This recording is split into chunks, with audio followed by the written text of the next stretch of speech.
Hey everyone, welcome to the Wilson Homestead. So you might be asking yourself, what is this hot mess? Well, this is something that is very delicious. I left 3 radish bulbs in here to go to seed. And when they go to seed, they just get humongous and crazy, and they get these little white flowers on them. And then after the flowers, we get these little seed pods.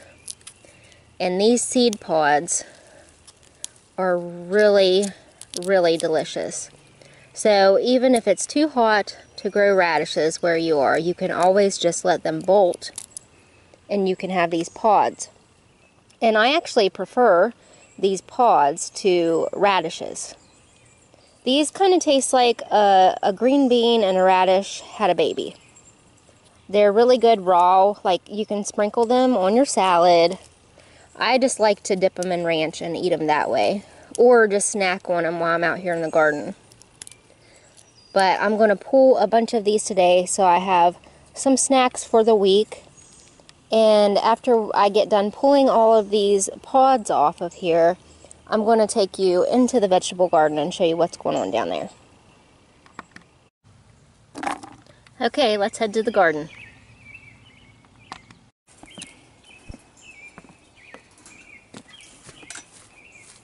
This is a weedy mess, but I am working on the pathways. I'll have to show you.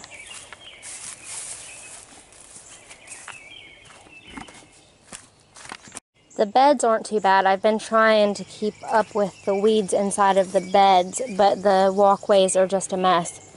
But over here, I have started putting down landscape fabric. I have 1 row done, and like a bazillion more to go. But anyway, hopefully this will last many years and I won't have to keep weeding these pathways over and over and over again. Here is what I'm using.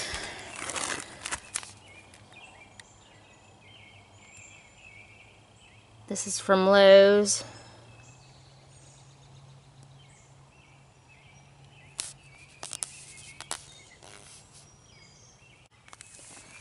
I'm not putting any kind of wood chips or anything over this. I'm just going to leave it bare because I find that wood chips break down and then turn into soil and then you get weeds on top of the fabric, so it kind of defeats the purpose.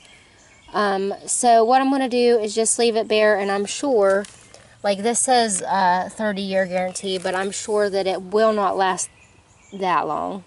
Especially since I'm going to leave it bare and it's going to be exposed to the sun and stuff all the time. Look, I have my garden helper here. Hiccup the garden cat.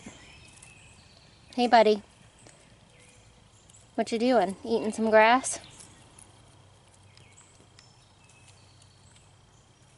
But anyway, that's the plan, is getting all of this in all of the pathways, which is going to take me forever, but at least I have 1 row down.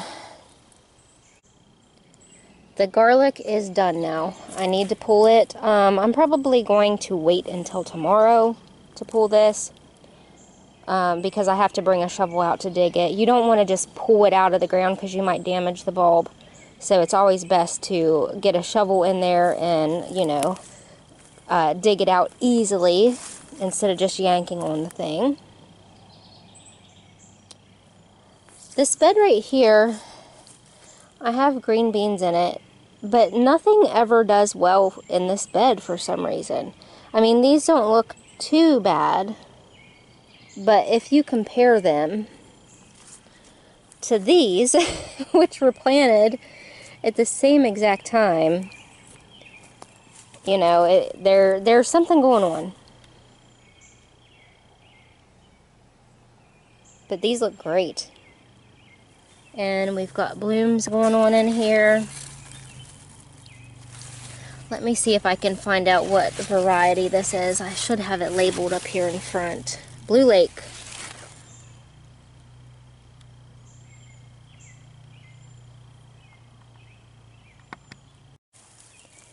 I've got some jade bush beans in here. They're all blooming too. I've got some little beans starting on. So it will not be long before I am overwhelmed. with beans. And then I will be getting the canner out and canning some good green beans to last us for the year. Here's the strawberry plant. I wish I knew what variety this was. There was no tag. It came in a hanging basket, but there was no tag in it. But I pick strawberries off here almost every time I come down.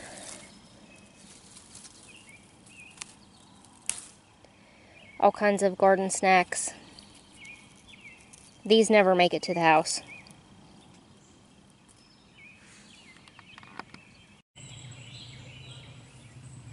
What are you doing, Hiccup? What are you doing?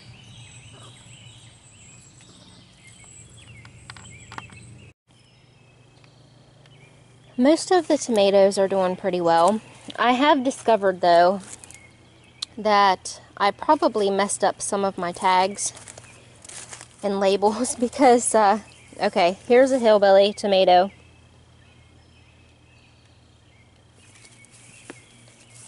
Here's a hillbilly tomato. And then here is a hillbilly tomato. But it's not. It's a different leaf. It actually looks like a Juliet. So I made a mistake in labeling, probably. What are you doing? What are you doing? That does not look comfortable in the slightest.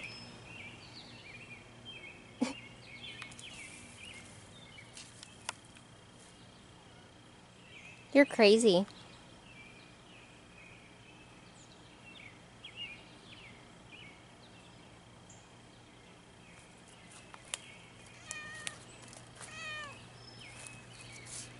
What's going on?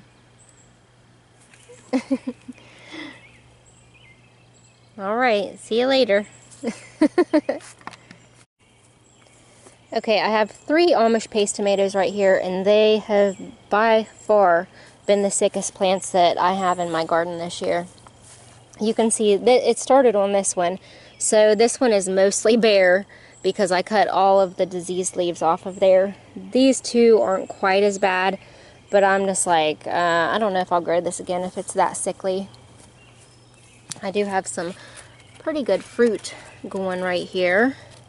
So hopefully I'll at least get to try it. Like, if the flavor is mind-blowing, I might consider growing it again. But with all the work that I've had to put into it so far, it better be good.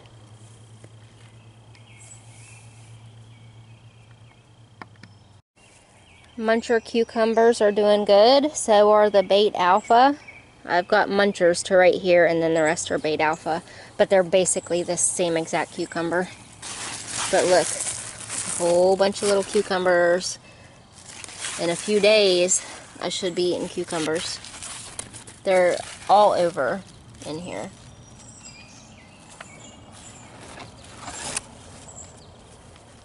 Let's check the Bait Alphas and see if they're producing that heavily so far.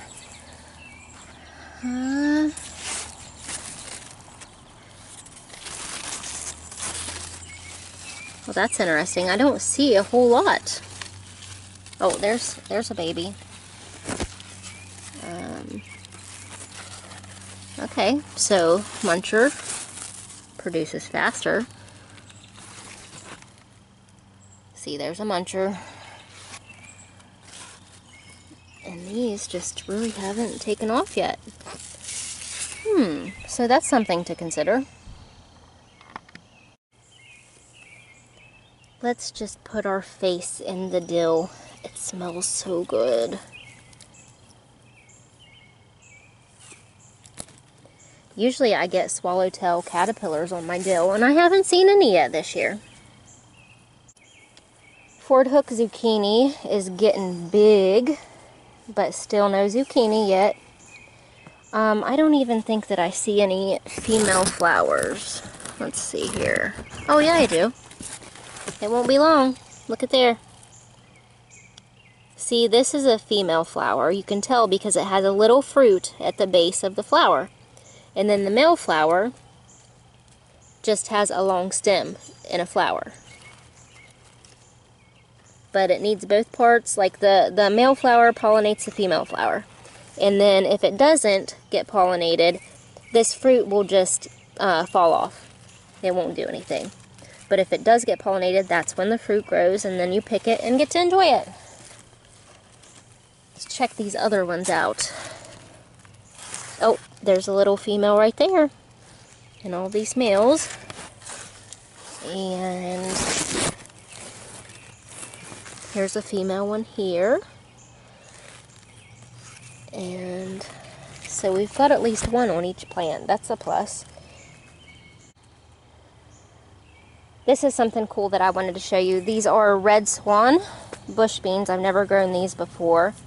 The bean pods are actually red in color, but they bloom this really gorgeous pink. I hope that that shows up in the camera, how pretty that is. But I've got little beans on here too. Lots of blooms.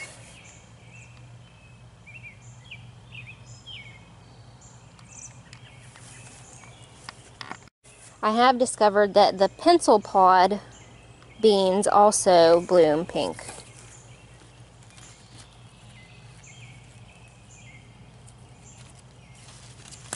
And these are a yellow bean, a yellow potted bean. And down here I have the royal burgundy bush beans, and they bloom purple.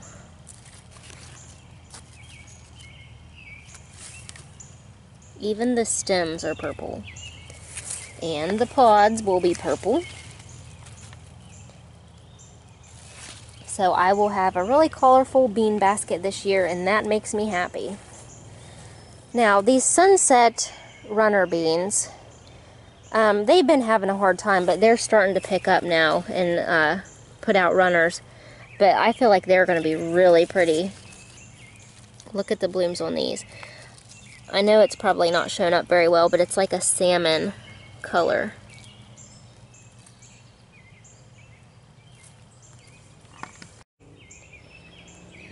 Now this bed is something new to me. I'm growing rutabaga. What variety is it? Let me think. Laurentian rutabaga.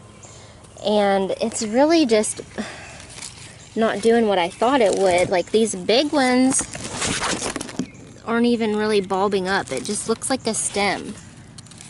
Like, does the bulbing up happen later? I don't know. But see, here's a good example. Like, it just looks like a long stem there. See? No bulb at all. But down here in my beets, I've got Detroit golden beets, and they're starting to bulb up. And I've got Detroit dark red, and I think one of them is starting, yeah, one of them is starting to bulb up right here too. There's a weed.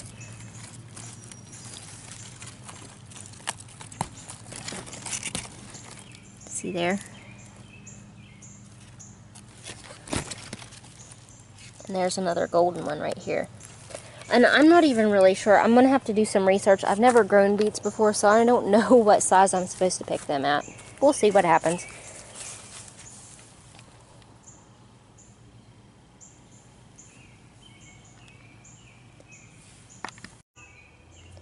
I've got a couple blue cream berries here. They're a cherry type tomato. And I just wanted to show you. They're already getting like some purple striping on them. Look how pretty those are. Let me see if I can find another bunch of them here. Look. So pretty. I hope they taste good. I've never tried them before. One thing that I've been really amazed with, now these plants got sick fast too, and those are Berry's Crazy Cherry, but these are insane. Like, look, this is what they call a multiflora, which means that it puts out like a whole ton of blooms in a cluster like this. And then here is like the cluster of tomatoes that you get. That is so crazy. I've never grown a multiflora before, so this is like blowing my mind right now. The white cherries, they don't look real bad, but they got sick pretty quick too. And so did my black cherries. But the problem with my black cherries is apparently I got mixed up with these too, because this is a cherry tomato, okay? And I was supposed to have 3 black cherries right here. Well, this is not a black cherry. And this is not a black cherry. So we're going to have 2 surprise tomatoes here as well. But I'm not, like, I really hope that this one's a black cherry because that's my favorite kind of tomato. Here's my ground cherry plants. Let's see if we have any ground cherries in here. They're not ripe until they fall to the ground. And then that's when you can pick them and eat them. Got a couple in here. Now these get mixed reviews a lot. Some people hate them, some people love them. I happen to be a person that loves them. I think they're delicious. How I would describe the flavor of these is if a tomato and a Skittles candy had a baby. That is what a ground cherry tastes like. It's like sweet and sour at the same time. Really good. Okay, now for the peppers. I think that I'm going to go through and pick all of the green bell peppers that are of a pretty good size, so that way they can focus on making more peppers. I don't want to let them get all the way ripe because it just takes too long, and I don't have a long enough growing season. Now the second flush that they put on, I will probably let them turn color before I pick them, but right now I just want to get the most out of these plants that I can.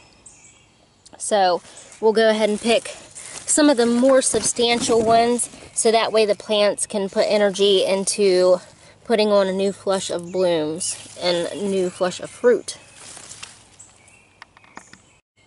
It's always a good idea to use some snips or cutters whenever you're taking your peppers off of the plant, because the plants are pretty brittle and they can break easily, and we don't want to damage the plants while we're trying to get the fruit off of here.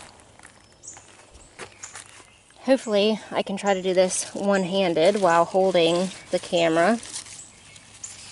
I'm going to go ahead and harvest some of these banana peppers.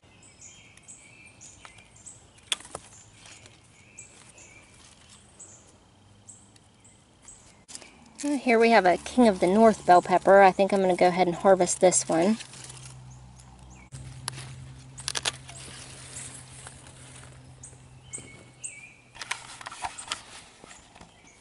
It's a pretty nice pepper. I have a pretty nice size golden California Wonder pepper here, but you can see there's a slug on there right now and there's a hole in it, so I'm going to have to get back out here with some slug bait again, take care of these pests.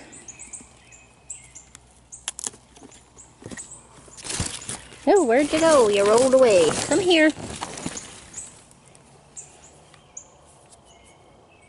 Yeah, that one's starting to rot, so I'm going to have to cut this up right away so I don't lose the entire thing. Stupid bugs. I've got a couple big reds here on this plant that I'm going to harvest.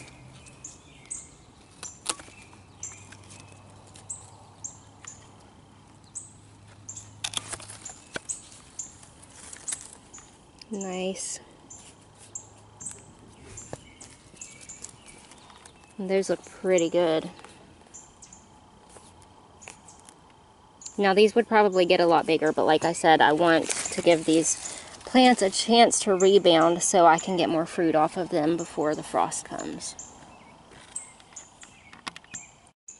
Now these full Jew jalapenos, I think that I'm just going to let all of the green peppers be on here for a while.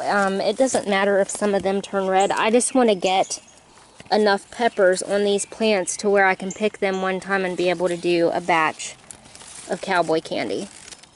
So we'll just leave these be for now.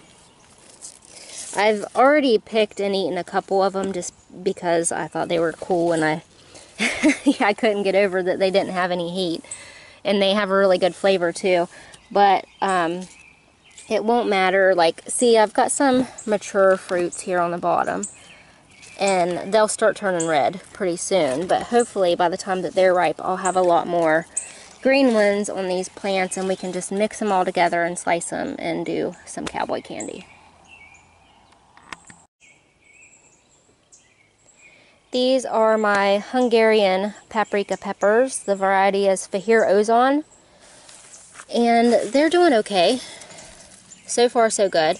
Like I said, last year they got sunburnt before they ripened, so they all rotted, and I didn't get to eat any of them, which I did pick one that wasn't quite ripe just to taste it this year because I'd never had one before, and it was really sweet and good. But I know that once these are allowed to turn red, the flavor will be so much better. So fingers crossed we can get some of these ripe this year, and then that way I can dehydrate them and grind them into paprika powder.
Okay, it's the next day. I ran out of daylight last night shortly after I harvested the peppers, and there's still quite a few things that I want to show you down here in the veggie garden, so we're going to continue the tour now.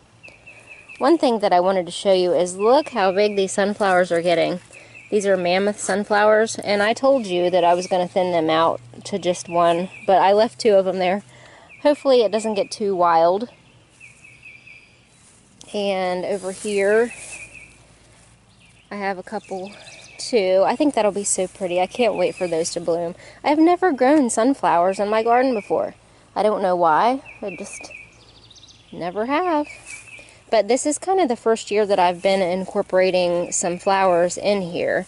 I have some of that globe amaranth in amongst my vegetable garden too. Plus my zinnias are doing pretty good at this point. I can't wait for those to bloom. Those are called Envy, and they have a green bloom on them. Plus I have some cosmos. I tried to grow cosmos before, and the rabbits and groundhogs and everything ate them to pieces, so I didn't have any luck with them whatsoever. So hopefully here where they're fenced in, I can get some pretty blooms. I already went over the sunset runner beans with you, I'm pretty sure, but I didn't give you an update on how the melons are doing that I'm growing on this arch. I have a cantaloupe right here. Actually, there are 2 of them. I decided not to thin them out. That could be a mistake. I don't know. I'm just learning this year. I've never grown cantaloupe up an arch trellis before, so this is a new experiment for me. But anyway, the variety on this is Charente, I think is how you say it. I'll put the name on the screen because I'm sure I butchered it. But anyway, hopefully we will have some pretty good cantaloupes off of this plant. I am seeing right here that I have some blooms starting. So that is promising. Down here on the other end, I have sugar baby watermelons, and I let 1 grow on this side, and I'm allowing 2 to grow on this side just to see what happens. It's just an experiment, so I mean, if it's a disaster, maybe at least 1/2 of the trellis will be good. But anyway, the one that is by itself is growing a lot faster. And I have some male blooms here. You can see, like I said earlier, the male blooms are just on a little stalk like that. And then the female blooms are on what looks like a little fruit. So we are getting there with the watermelons. Now, once these start fruiting, I am going to have to support them in some way and tie them to the trellis because they'll be too heavy to just hang there. But I will cross that bridge when I get there. I probably have quite a few weeks left before I have to worry about that.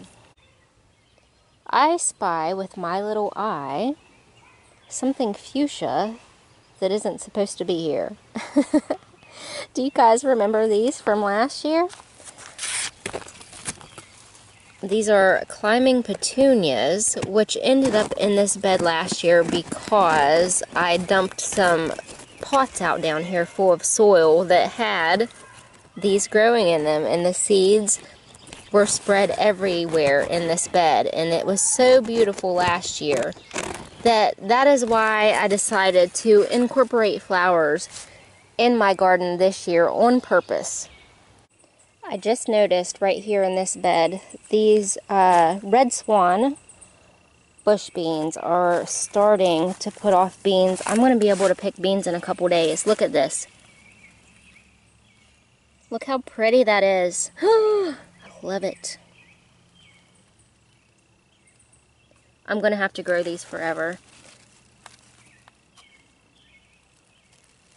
I probably should wait until I taste them to see if they actually taste good. But, oh my gosh, look at those blooms. They're so pretty, and the beans are so pretty. Love it. This zinnia is having some insect damage, but look, it's setting a bud. Oh, I can't wait to see this thing open up. Okay, now for the onions. This bed right here is Patterson hybrid onions, and they're starting to bulb up really good. And they look really healthy, nothing wrong with them. This is a second bed, and also I have Patterson onions here. Looking pretty good. And see this one, how it flopped over like that? I think that's an indication that this is almost ready to go. I'm going to wait until the neck is a little bit more soft than it is right now. But that one will be like one of the first ones to come out. The Zabroon shallots are starting to size up pretty good too. Looking healthy. These have been floppy the entire time. But the really bad part of this bed is the candy onions. They have some kind of fungus or blight or something. So all of these are going to come out today because I don't want it spreading to everything else. But these have already, a lot of them have already gotten to a pretty good size. I mean, I'm happy with that. At least I'm not getting, you know, tiny baby little onions. These are, you know, okay. I know it could have been better. There's some bigger ones up here. Let me show you. but I mean, you can just see how sick they are. See those leaves? Any onion experts out there, please let me know what this is. And what do I do about it? But look, see, these are a pretty good size. I'm happy with that. So since these are diseased, I'm just going to pull all of them up, and instead of trying to dry them out to store them, I'm going to take them inside and dice all of them up and put them in the freezer. Because I have a feeling that they won't store very well after being sick like this. I'm going to go ahead and harvest all of this garlic while I'm down here in the garden. You can see that all of these bottom leaves are dried up, so that's a pretty good indication that it's done, and we don't want to let it go very much longer. I'm not going to go into a lot of detail about me harvesting this garlic because I've done a couple videos about it. So I'm just going to show you what we end up with.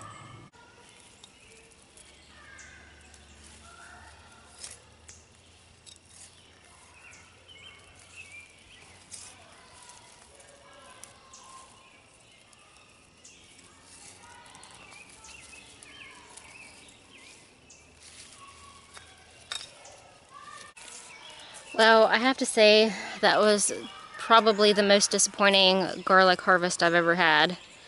I did get a couple nice ones, but not very many, so these will have to be saved for seed for next year. All of the little dinky ones I can use for cooking, but yeah, I'm really thinking about maybe switching varieties. Maybe I'll just grow a few of these next year and try something different.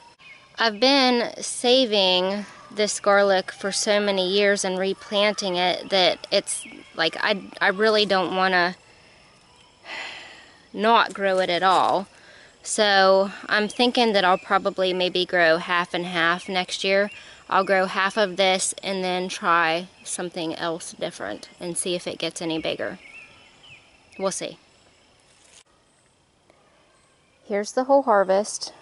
I mean, I did get some nice ones. I can't complain, really. It's all usable garlic. It's just a little disappointing whenever you're used to getting a pretty big yield off of it and you have a bad year. But the rest of the garden's doing really well, so there always has to be, you know, something that goes wrong some year. Like, you're never going to have the perfect garden. Everything isn't going to work out every year. So, what I'm going to do to make up for the lack of harvest this year is I still have some garlic left from last year, and it's still good.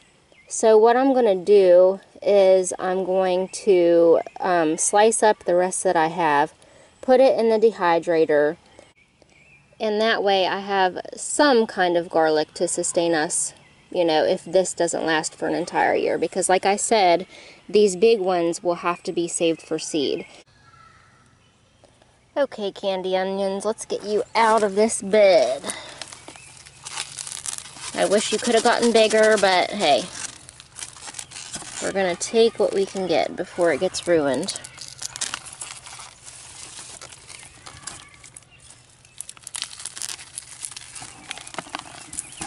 I mean, these are probably some of the biggest onions I've ever grown, so I can't complain about this.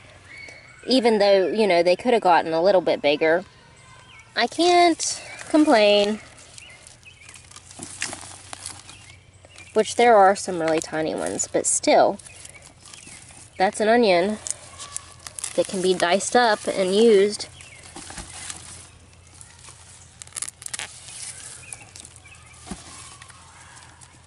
I'm going to be very busy dicing these up. I'm going to have to get out my little dicing attachment that I have for my KitchenAid mixer. That'll make it go faster.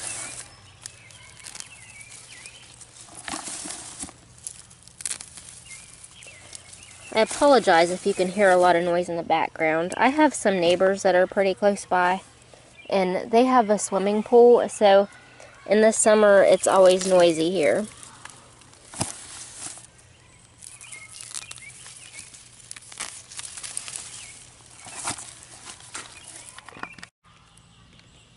See, look at that. I can't complain about that. Not one bit.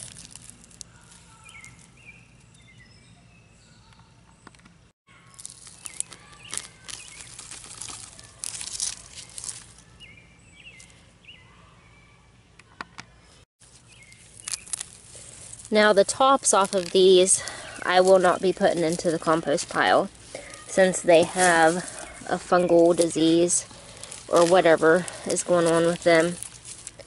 I will just throw these away because we don't want this disease or fungus to come back again. Oh, there's a little baby one. Look at that.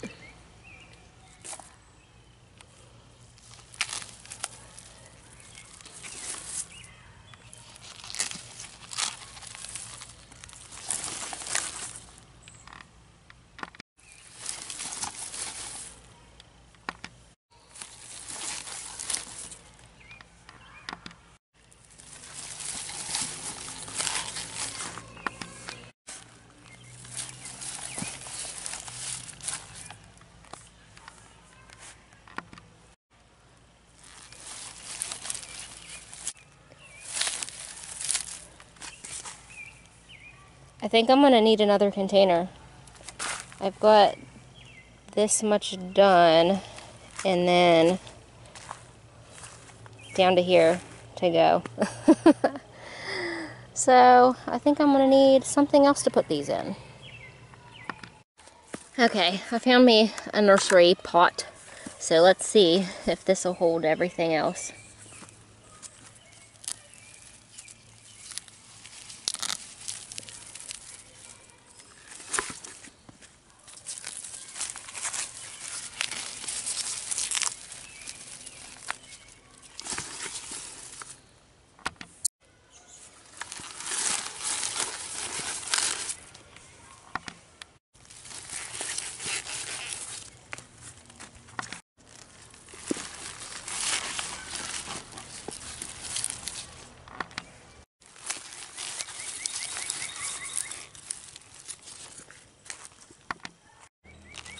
Okay, that is the last of them. Now, to carry all this stuff up to the house. That is a lot of alliums right there. And like I said, I still have shallots and another kind of onion to harvest yet that are still doing good. But anyway, I have 2 4-gallon tubs right here. One has my garlic in it, one is clear full of the candy onions, and then I had to go get one of these nursery pots. It's probably 14-inch nursery pot, and I have it full of onions.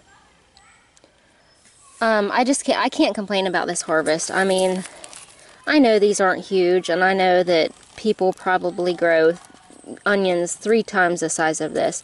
But this is one of the biggest onions I've ever grown, so I can't complain.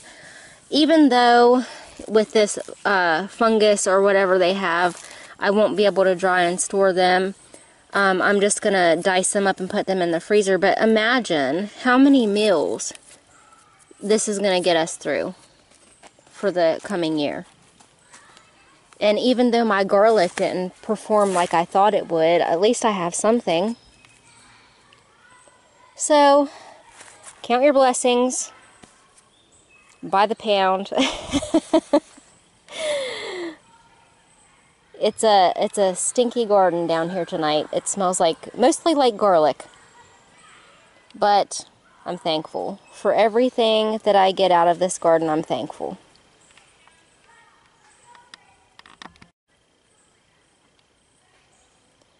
Now, let's go process some onions.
Okay, I got these all peeled and cleaned, and now I am going to quarter them and run them through the attachment for my KitchenAid mixer that dices stuff. It'll make this job go a lot faster. I ended up getting around 16 pounds of candy onions, and I think that's pretty good. I can't complain about that. Which I did save a couple back so we can eat with burgers this week. But I still have, I think, about probably a little over 15 pounds here to dice and put in the freezer. So let's get started. Okay, here is the attachment that goes on the KitchenAid, and it has all of these different pieces that you can use for different things. Like you can slice with this one.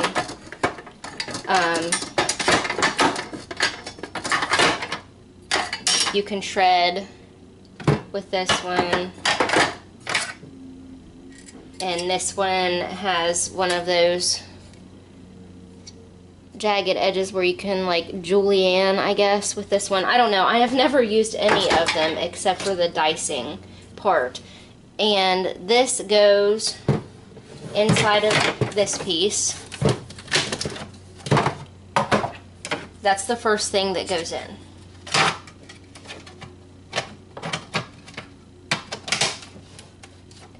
And then you have this blade right here that goes on top of it. And then it has this little piece right here. Once you're done running everything through, or if something gets plugged up, you just push this right down through this little screen piece to make sure that you get everything out of it. Okay, so this lid locks on here,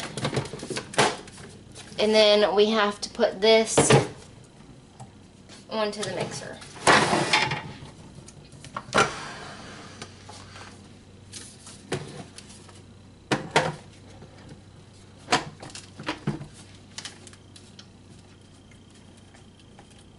Tighten it up really good so it doesn't go anywhere.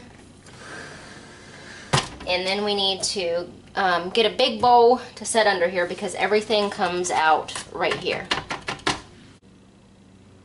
Okay, I've got my big bowl here to set under the attachment to catch all the diced onions. I went through, this is about half of the onions. I went through and halved them or quartered them depending on the size so they can fit down in this chute. I will tell you, this attachment works best with like hard vegetables like onions. I have used it for peppers before, but I don't really use this unless I have a huge amount of stuff to dice because I don't like cleaning that out. Like that little grate thing inside, you have to like use like a toothbrush on it to get it clean, and so I have to have a lot of vegetables to put like to process before I will actually bring this thing out and use it. But this is the perfect time to do it. So let's get started. I almost forgot to mention, it tells you in the instructions that you do not want to run this full blast. Like you don't want to turn your KitchenAid up full blast whenever you're using this attachment. So safety, safety.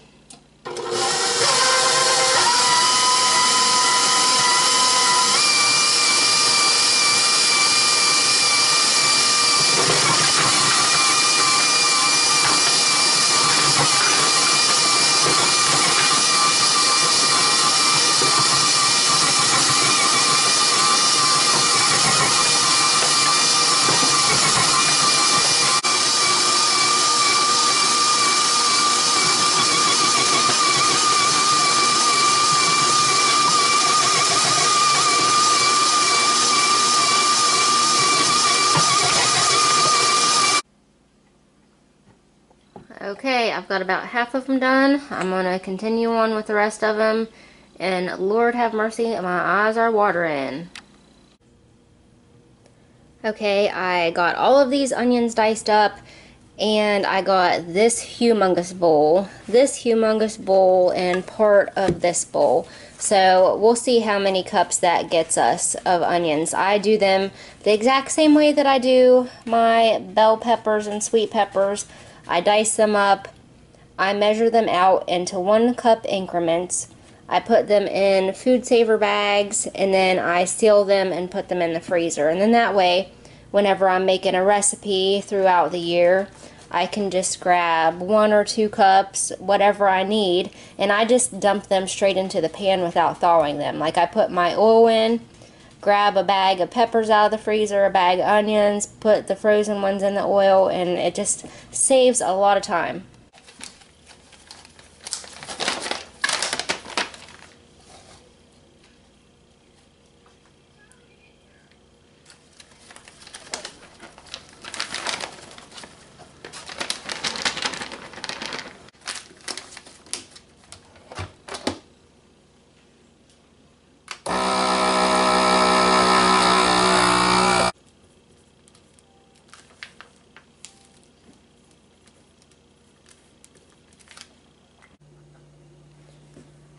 Alright, I have got everything completely vacuum sealed and ready to go in the freezer. Holy crap, guys.